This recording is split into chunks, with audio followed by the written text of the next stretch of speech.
Donc mettre en place les bonnes institutions formelles qui fonctionnent est donc compliqué. Cette difficulté est aussi liée aux divergences entre institutions formelles importées et institutions informelles locales. Il faut ici s'arrêter sur les institutions informelles. Donc, disons que ce sont les aspects plus culturels, si vous voulez. Et il me semble qu'ils sont extrêmement importants. On ne peut pas tout réduire à la culture, évidemment. Les incitations fournies par les institutions formelles sont très importantes. Et de nouvelles institutions formelles peuvent même souvent faire plier les institutions informelles. Donc les incitations des lois, si vous voulez, peuvent changer la culture au bout d'un certain temps.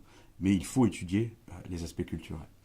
Je commencerai ici par parler de la confiance. La disposition à faire confiance aux autres est très importante pour le développement. La confiance permet de réduire les coûts de transaction dans les échanges. C'est un peu l'huile dans le moteur du développement, si vous voulez. Elle permet donc que tout un tas d'échanges aient lieu, ce qui est une propriété plutôt intéressante. Elle accroît indirectement la taille du marché et donc la division du travail.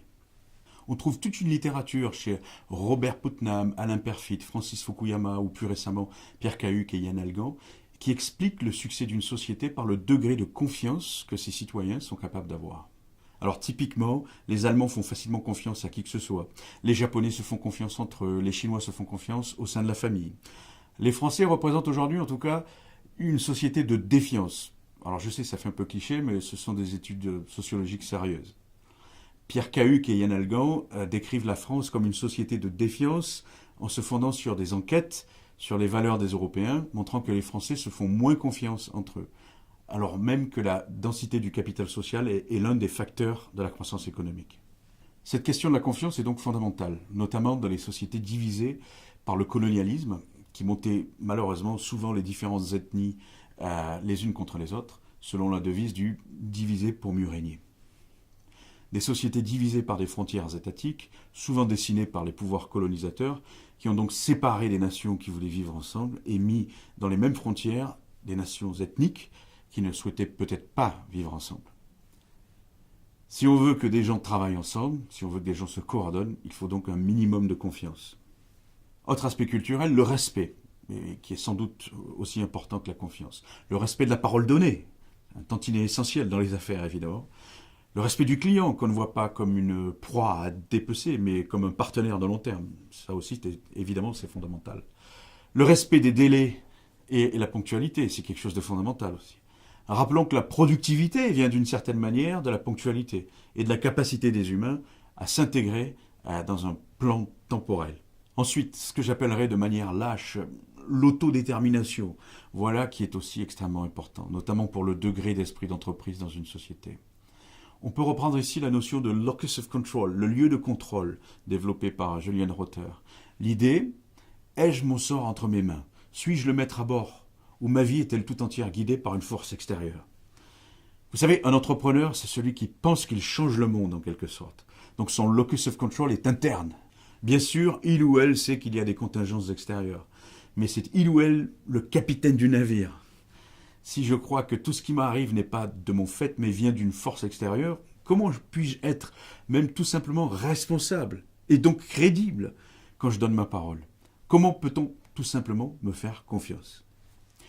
De même, une bonne dose de ce qu'on appelle la self-efficacy, l'auto-efficacité, c'est-à-dire la croyance que je peux arriver à faire les choses, la foi en moi-même, est toujours une bonne chose pour le développement.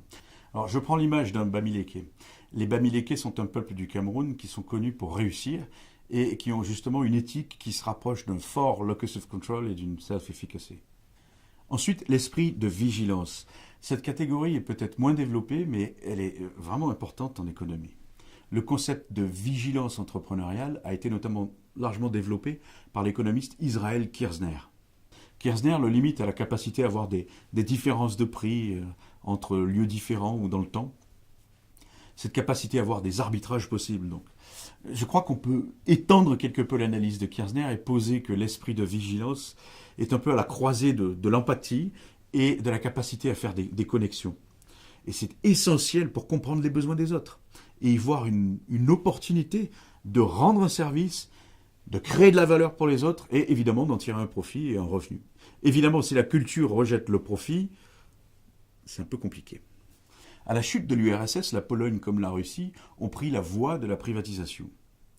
En Pologne, le communisme n'avait pas totalement éradiqué la mentalité entrepreneuriale et les habitudes de l'économie de marché. En Russie, en revanche, l'économie de marché n'avait pas réellement émergé en dehors de quelques villes. Deux pays anciennement communistes, donc, ont choisi la même voie de réforme, mais l'un a plutôt réussi, l'autre non. Pourquoi ? La Pologne est devenue ou redevenue une économie de marché diversifiée et relativement stable, alors que la Russie est un capitalisme d'État apparemment corrompu et qui survit essentiellement grâce aux revenus du pétrole et du gaz. C'est sans doute parce que leur métis n'était pas le même.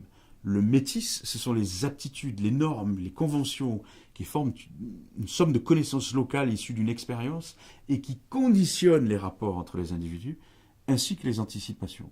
Donc, vous le comprenez, toute cette dimension institutionnelle informelle de disposition culturelle est extrêmement importante pour appréhender les problèmes de développement et évidemment les réformes.